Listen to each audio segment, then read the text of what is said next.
et Magali Lunel qui est avec nous également comme tous les jours à cette heure-ci.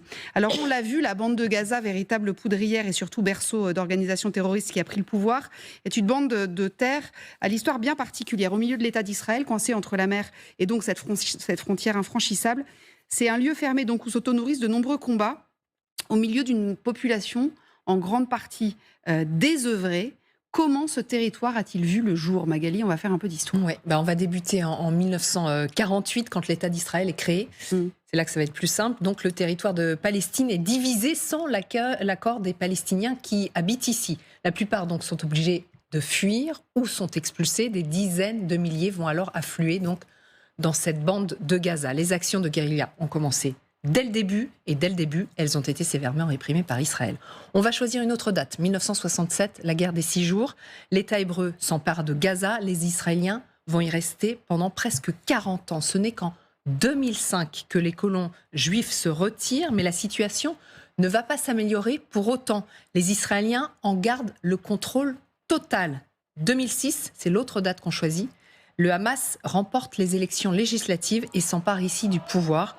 En réaction, Israël impose un blocus terrestre, aérien et maritime. Une immense clôture sécurisée est érigée. C'est la fameuse prison à ciel ouvert dénoncée par Human Rights Watch. Depuis 16 ans, donc, la bande de Gaza est coupée du monde. Tout est contrôlé, la circulation des personnes comme des biens, avec un calcul d'un cynisme inouï, maintenir les Gazaouis sous domination. Regardez, l'idée est de mettre les Palestiniens au régime sans les faire mourir de faim. Celui qui parle ici, c'est un avocat qui avait participé au processus de paix.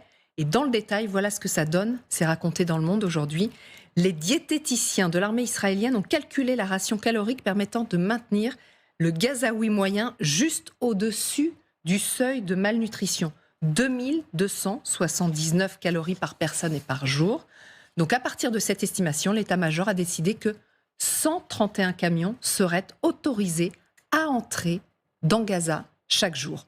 Les Gazaouis donc organisent régulièrement des manifestations pour protester contre ce blocus étouffant, mobilisation toujours sévèrement réprimée par les Israéliens avec des morts et des blessés graves. La rage monte.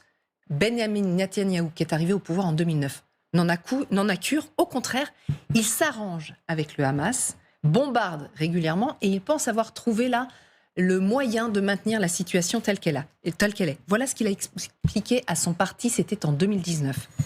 Quiconque veut contrecarrer la création d'un État palestinien doit soutenir notre politique de renforcement du Hamas et de transfert d'argent au Hamas. Cela participe de notre stratégie, isoler les Palestiniens de Gaza et ceux de Cisjordanie, sauf qu'avec un taux de pauvreté catastrophique, avec un taux de chômage dramatique, un accès à l'eau conditionnée, une électricité pas toujours disponible et une impossibilité de fuir, eh bien l'enclave s'est transformée en volcan. À l'aube du 7 octobre, elle est entrée en éruption. Voilà ce qu'écrit le journaliste du Monde aujourd'hui.